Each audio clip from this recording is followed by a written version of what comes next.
Hey semuanya, gua Brogus dari Brogus Crypto. Happy Friday, happy weekend, dan buat teman-teman yang ada di Amerika, happy Thanksgiving weekend. Oke guys, ini bakal jadi video terakhir di minggu ini karena ini udah hari Jumat dan gue bakal punya kesibukan lain untuk weekend. So this is going to be the last video for this weekend. Kalau misalnya gue rajin ya mungkin bakal ada video yang berikutnya. Alright? Oke deh, kita langsung aja ke monitor ya. Kita cek ada apa aja. Alright, seperti biasa gue pakai situs gue sendiri, Indo Crypto. Dan kita mau lihat ada apa aja nih dari video gue yang terakhir, ada perkembangan seperti apa. Kalau kita lihat di sini, Bitcoin masih sama, kurang lebih 16.445 dolar, naik turun sedikit doang dari kemarin atau 24 jam terakhir. Dan kapitalisasi market atau market cap sehari terakhir juga masih kurang lebih sama ya, 858 billion dollar. Oke, coba kita klik sebentar Bitcoinnya. Nggak ada perubahan berarti sih di sini. Bentar ya, aku mau lihat yang terakhir aja. Ini adalah chart daily. Bentar ya. Nah ini kita kemarin kan di sini nih. Seperti yang gue perkirakan dia tuh masih bakal bergerak ranging aja ya, masih bakal ya begini. Nanti sampai dia udah saatnya mau naik atau turun lagi ya, either dia bakal breakout atau dia bakal turun gitu. But sesuai dengan apa yang gue ketahui dari kripto, biasanya tuh kalau di Thanksgiving weekend, which is di Amerika ini sedang Thanksgiving weekend, biasanya pasar kripto itu take a break atau dia tuh kayak istirahat sebentar gitu. Dan biasanya di Thanksgiving orang-orang itu kebanyakan, terutama di Amerika ya, mereka tuh udah tarik dulu duitnya atau amanin duitnya. Karena kan di Amerika biasa mereka pulang kampung semua kumpul sama keluarga. Jadi aktivitas kripto itu jadi kayak ada penurunan sedikit juga. Dan biasanya tuh di Thanksgiving weekend market tuh turun sedikit gitu. Atau dia kayak stagnan tapi turun sedikit. Tapi untuk kali ini karena kita sejak ada drop sebelumnya dari kasus FTX, kita tuh masih sekitar ya aman lah ya, 16.000 segini, 16.500, kurang lebih segitu aja, naik turun gitu. Oke, oke guys, karena belum ada perubahan berarti masih aman. Ya kurang lebih seperti itu aja ya untuk Bitcoin, dan Ethereum juga kurang lebih masih sama. Kemarin gue perhatiin tuh bisa sempet ke 1.200-an, tapi juga 1.200 awal, nggak tinggi-tinggi amat, terus dia turun lagi. Hari ini gue perhatiin dia sempet turun sampai 1.170-an nih untuk Ethereum. Nah ini dia Ethereum, kurang lebih sama lah.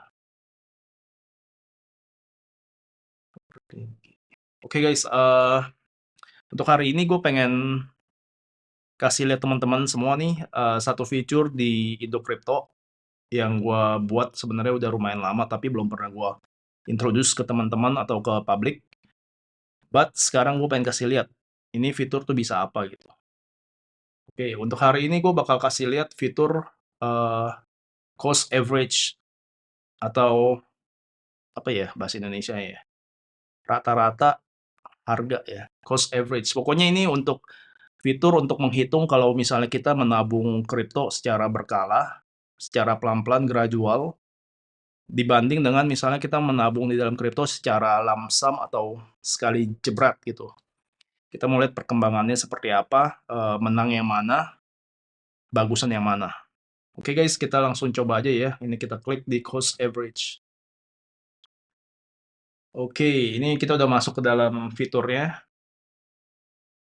Ini mata uangnya gue pakai USD defaultnya. Kriptonya kita pakai Bitcoin di sini default juga, tapi teman-teman bisa milih kalau mau. Dan interval investasinya atau nabungnya, gue akan ganti jadi 1 bulan sekali aja ya. Karena gue yakin nggak semua orang tuh bisa nabung per pekan atau per minggu. Eee, Maksudnya rata-rata orang kebanyakan nabung kayaknya mungkin sebulan sekali gitu. Ya ini asumsi gue sih, tapi ya udah kita coba aja, 1 bulan sekali. Terus jumlah investasi tetapnya atau jumlah tabungan tetapnya itu berapa? Oke, ini gue tetapin $100 deh, contoh, sebagai contoh. $100. Jadi sebulan sekali kita bakal menabung atau berinvestasi di dalam Bitcoin sebanyak $100. Tanggal mulainya dari kapan? Ini cuma ilustrasi ya, buat contoh doang. Ini 2009 terlalu jauh, jadi gue pikir gue akan ganti misalnya kebetulan kita hoki gitu, misalnya kita beruntung masuk di saat yang tepat, saat Bitcoin masih rendah banget, terus kita saat itu nggak ada kerjaan, ada duit lebih, kita beliin Bitcoin. 2011 ya, kita cobain. Terus bulannya, karena ini bulan November, kita buletin juga jadi November, biar pas hitungan tahunnya. Misalnya dari 25 November deh, 2011. Terus sampai tanggal selesainya tuh hari ini, 25 November 2022. Habis itu kita lihat, klik, lihat hasilnya. Kita tunggu sebentar. Nah, oke guys, ini udah keluar hasilnya. Ini jadi kita membandingkan investasi atau kita menabung secara berkala dibanding dengan ketika kita berinvestasi atau menabung secara sekali aja terus kita diemin gitu. Nah, ini ada ringkasan investasinya nih. Di sini nih ntar gue bacain, gue jelasin. Dan di sini tuh ada chart performa investasi. Tuh ya, kurang lebih kayak gini. Tuh ini terus di sini ada tabel investasi cost average. Artinya tabel untuk memperlihatkan dari awal kita menabung sesuai pilihan kita atau interval waktu yang kita pilih tadi. Misalnya kita nabung dari tahun berapa, tanggal berapa gitu sampai sekarang ada tabelnya semua gitu. Tadi kan kita pilih nih 25 November 2011 awalnya kan. Harga penutupan Bitcoin saat itu adalah $2.62 saat itu ya. Jadi ini kurang lebih sekitar 11 tahun lalu. 11 tahun lalu, iya bener. Harga Bitcoin tuh masih $2.62. Oke. Jadi, coba kita lihat nih.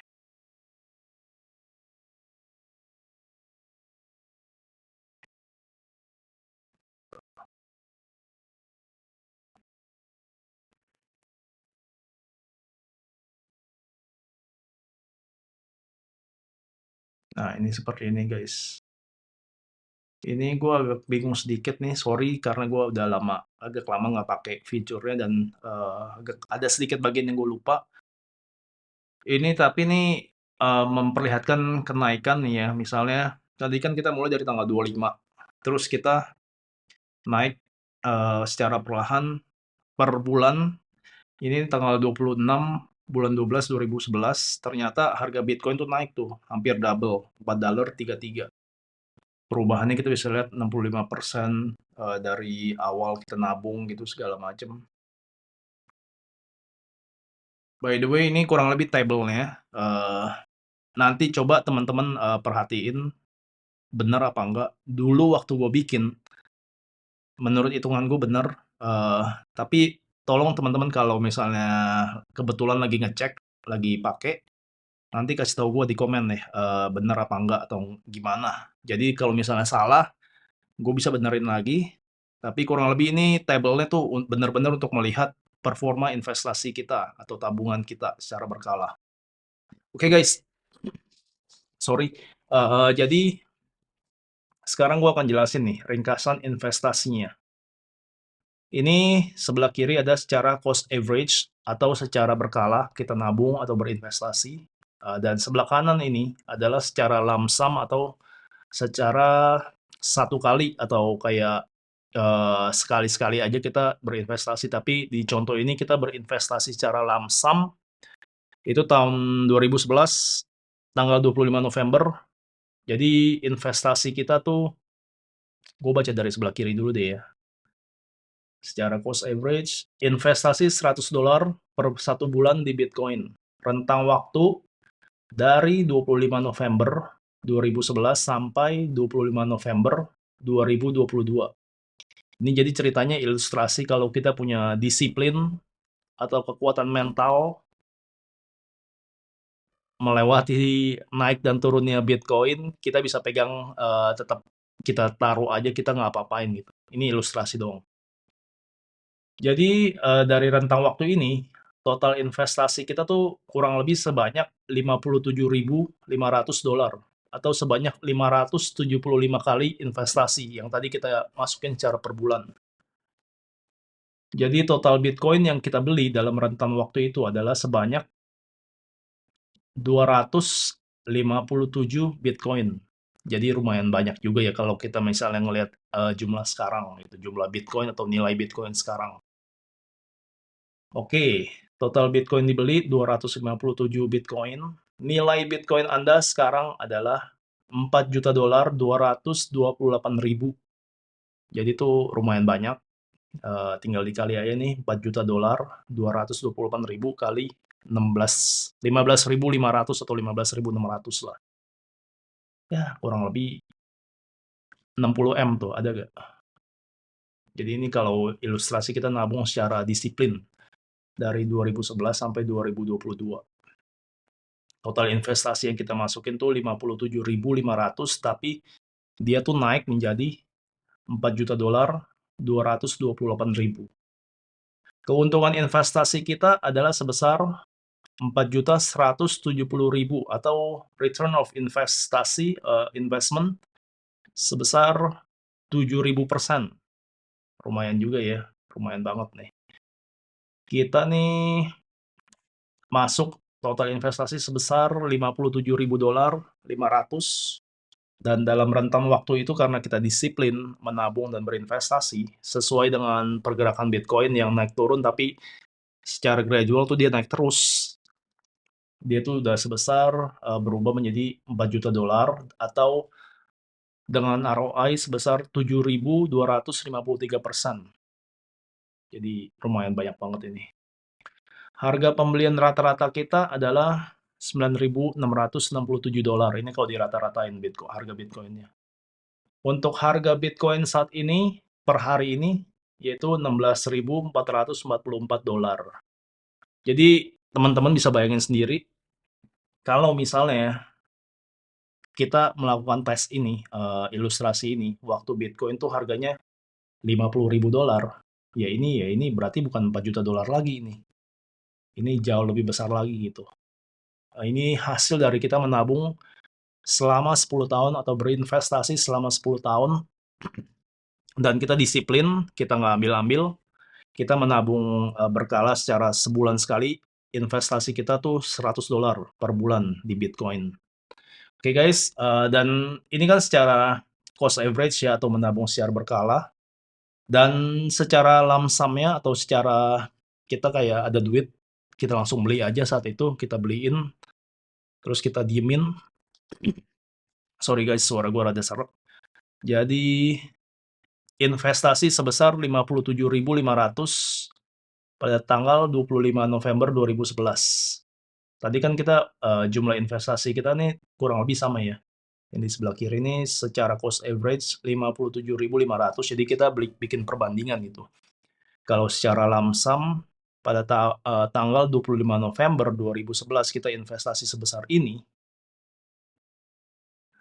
Jadi pada saat itu, total Bitcoin yang kita mampu beli adalah sebanyak 21.952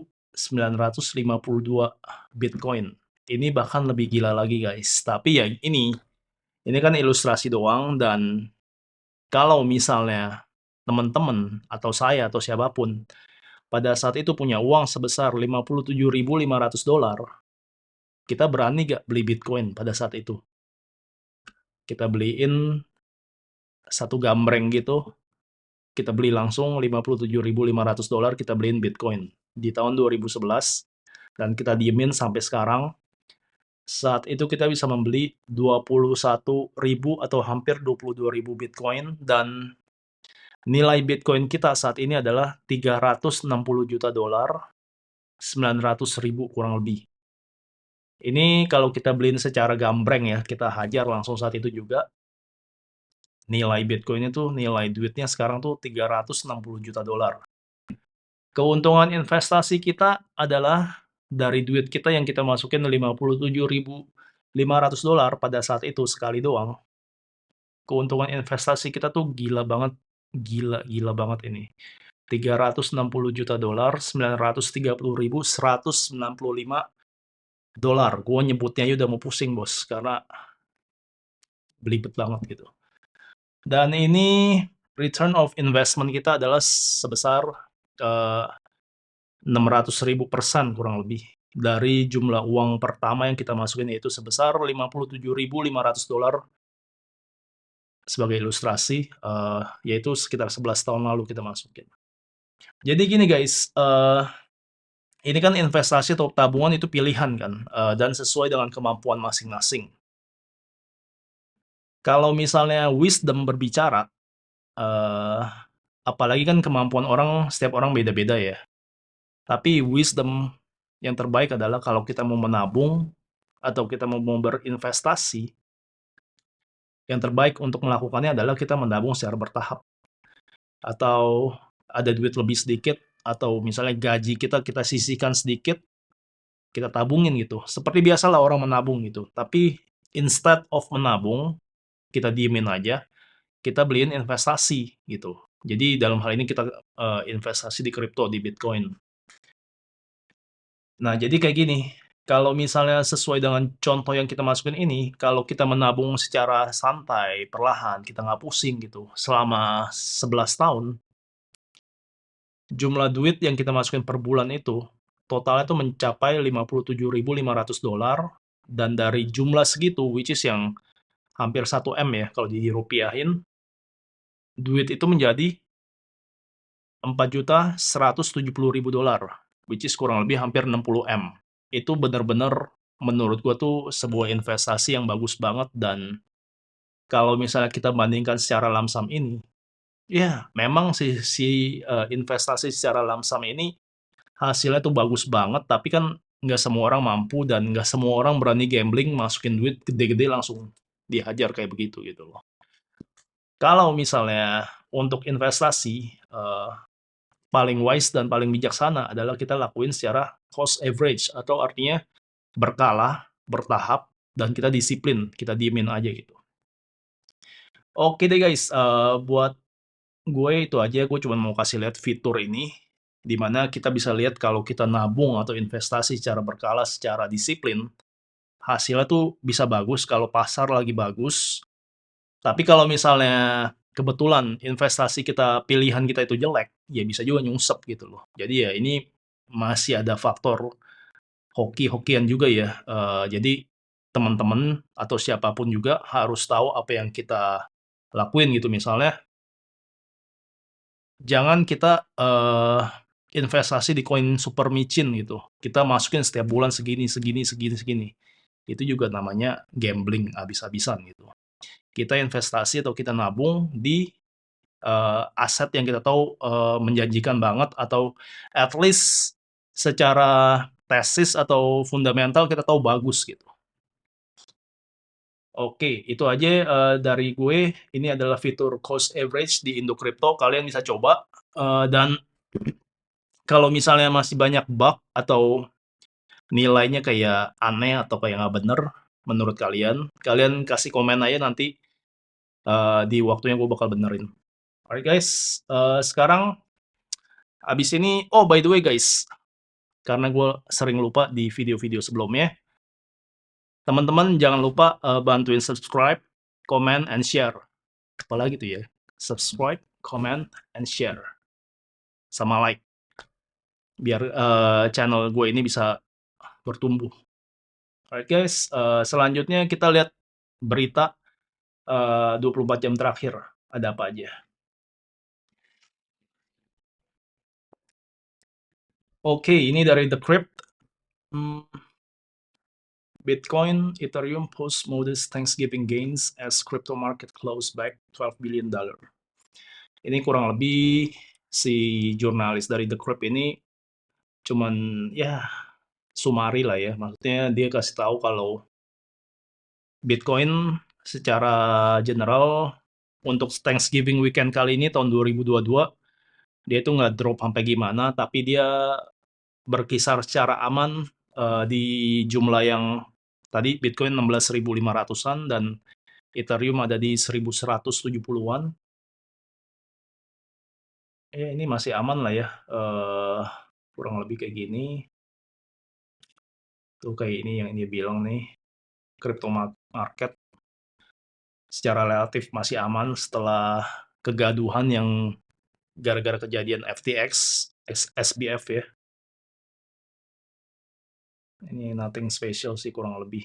Tapi ya semoga market tetap kondusif dan gimana ya, semoga ini udah lumayan bottom lah ya. Jadi dari sini kita tuh bisa naik terus gitu dan kalau teman-teman punya banyak aset di kripto ya hopefully ini bakal jadi awal dari another bull market gitu. Alright, selanjutnya ini dari CoinDesk. Binance US to bid for crypto lender Voyager, TZ confirms. Oke guys, Binance US itu adalah divisi dari Binance Global yang beroperasi di Amerika Serikat. Karena Binance Global sendiri itu nggak boleh beroperasi di Amerika Serikat. Nggak tahu alasannya apa, pokoknya itu birokrasi lah ya. Jadi di US, Binance ini punya divisi namanya Binance US, dan mereka kayaknya tertarik untuk ngebid atau bahasa Indonesia apa ya ngebid ya? Ya menawarkan harga lah gitu ya, mau tertarik untuk membeli si Voyager ini. Voyager ini jadi adalah sebelumnya kalau teman-teman tahu, Voyager ini belum lama ini kayak sebulan 2 bulan lalu tuh baru aja bangkrut. Karena dia gimana ya? Dibilang nakal, nakal. Dibilang nggak nakal juga nggak nakal. Jadi kayak gini, Voyager ini dia tuh dulu dia tuh kayak semacam exchange. Well, it is an exchange. Dia terlalu berani. Jadi dia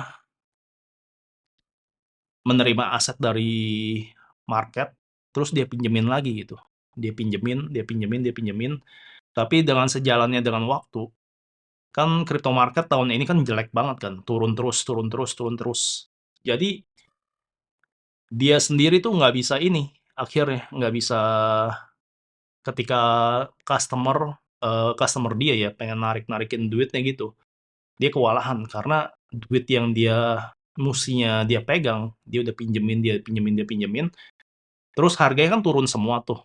Nah, dia kewalahan akhirnya. Ini juga hal yang sama yang terjadi juga dengan si FTX. Yang parahnya tuh si FTX, dia tuh secara notabene mestinya nggak boleh pinjemin duit-duit customer dipakein seenaknya dia buat dimainin atau diputerin gitu. Kalau si Voyager ini memang dia tuh secara belak-belakan dia tuh semacam crypto lender gitu loh. Jadi semacam bank, duit customer masuk, dia pinjemin gitu. Nanti customer itu mendapatkan yield, artinya mendapatkan bunga gitu. Tapi ya seperti itu, karena market jelek banget tahun ini semuanya hancur gitu. Dia sendiri nggak mampu bayarin memberikan kembali duitnya customer yang mau ditarik gitu. Jadi secara perlahan dia ini ya udah bangkrut gitu. Kayak maksudnya dia file bankruptcy. Dan si Binance US ini gue nggak tahu nih kenapa. Dan sebelum si Binance ini, si FTX juga sempat ingin membeli si Voyager ini walaupun akhirnya gagal. Karena kan si FTX tuh terlalu banyak gimmick banget dan terlalu scammy dan terlalu berani gitu. Tapi ini si Binance US apparently tampaknya dia pengen untuk mencoba untuk membeli atau menebus si Voyager ini. Mungkin mau beli aset kali, aset IP atau apapun yang masih tersisa gitu. Oke, sebelumnya apalagi? Ini masih dari CoinDesk. Ini disebutkan, ini kayaknya berita, oh iya nih, berita beberapa hari lalu nih. Jadi dibilang di sini lebih dari 50% alamat Bitcoin saat ini itu mengalami kerugian. Ini artinya apa? Jadi artinya kayak gini, kalau misalnya lebih dari 50% alamat Bitcoin yang sekarang yang ada ini mengalami kerugian, itu artinya adalah 50% alamat Bitcoin ini adalah pemain-pemain 2 tahun, gue bisa bilang 2 tahun terakhir lah. Kenapa begitu? Karena misalnya harga Bitcoin sekarang kan 16.500 gitu kan. Nah, jadi ini yang 50% alamat ini, itu tuh mereka masuk kayak 2 tahun terakhir di saat Bitcoin tuh bergerak dari waktu itu gue masih ingat masih sekitar 10 ribuan dia naik sampai akhirnya hampir 70 ribu kan. Nah, di saat itulah waktu orang gila-gilaan, semua orang demam kripto dan mereka tuh membeli di harga yang jauh lebih tinggi. Misalnya lu beli Bitcoin di harga 20 ribu atau 30 ribu atau 40 ribu gitu. Kalau misalnya kita masuk saat-saat itu, di saat-saat yang tinggi, biarpun kita misalnya kita diemin sampai sekarang, obviously kita tuh sampai sekarang tuh masih rugi ya.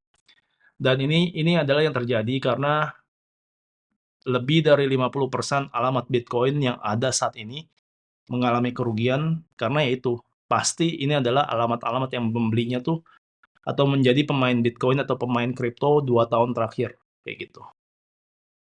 Sayang memang karena kalau misalnya let's say lu beli di harga 20 ribu atau 30 ribu gitu ya. Terus lu sempet cuan 100%. Karena 20 ribu ke 100% ya 40 ribu lu lepas gitu. Dan lu ya udah legowo aja gitu karena lu nggak mengalami 60 ribu atau 70 ribu harga Bitcoin. Tapi kan lu udah cuan dong.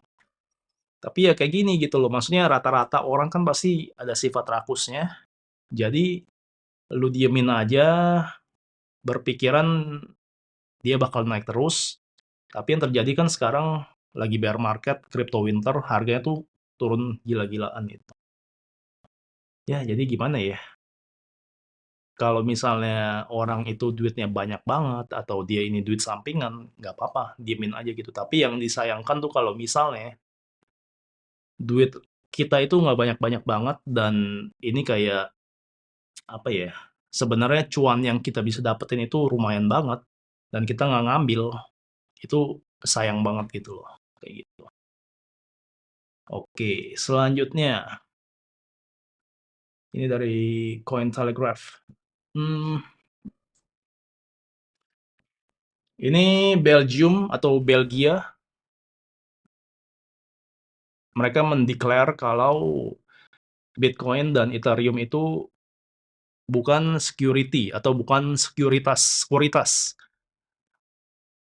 Nah, dalam hal ini kata Belgia ya. Ini kata Belgia. Sebenarnya menurut gua, Bitcoin atau Ethereum atau apapun itu, eh, dibilang sekuritas atau bukan itu tuh semua cuma tergantung kepentingan siapa aja gitu.